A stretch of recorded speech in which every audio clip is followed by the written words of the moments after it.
you went to A&M?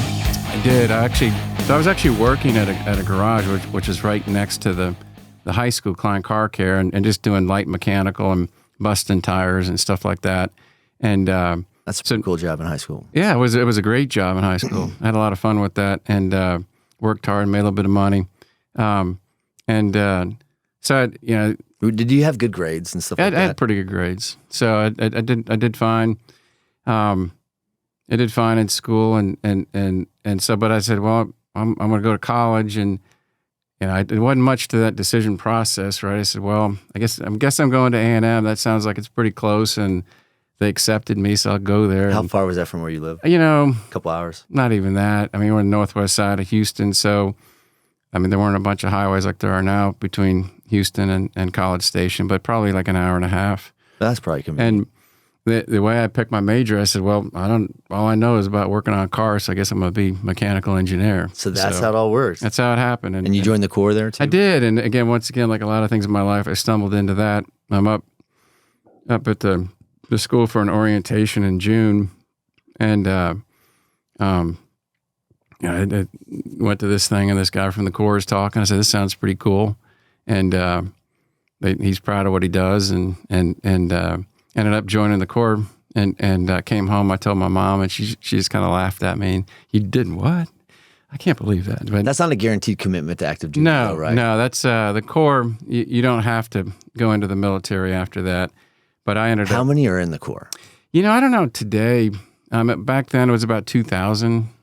There is somebody told me that the Corps is so big now that it graduates as many Army officers. I'm not going to say it's West Point, but they graduate a lot. It's a great source of officers for the military. I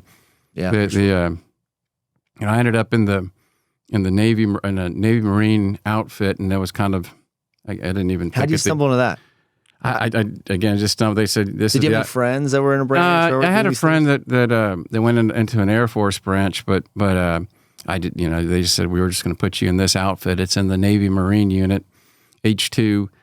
And did you care? I didn't care at the time. I said, well, that sounds good, and so I did that. And why were you doing it though? I'm sorry. I want to slow you down just because this is a really interesting segue into some of the other things that we do. Right. Like we have another part of our business. I mean, building data centers is the most exciting thing. We love doing it. Right. We do it all over the place. Right.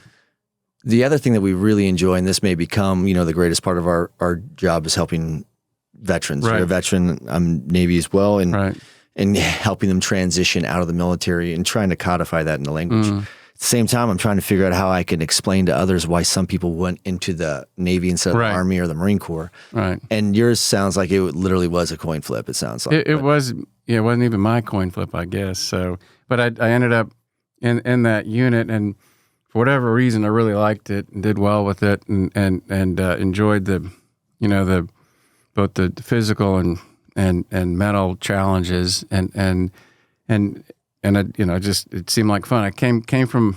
Was it because he asked you, like you were headed off the prototype then? Did you know that you wanted to No, I didn't know any of that yet. It's kind of once again, a funny story about stumbling along, but I ended up doing pretty well with all of that. And, all through high school, I'd also been a runner, so the physical aspect wasn't that big a deal. And so did fine with that, had good grades, and ended up getting selected for a leadership position going into my junior year. And at the time, I was still in the Navy outfit, but I was in an Air Force ROTC because I tried to get a scholarship in the Navy, and they said, no, you've got flat feet. It's like, okay, I'm running like 5 miles a day, so it seemed a lot of flat feet. They let me in. Yeah, I don't understand. And so then I was selected for a leadership position in the Navy Marine Corps unit, and over the whole what's called the regiment.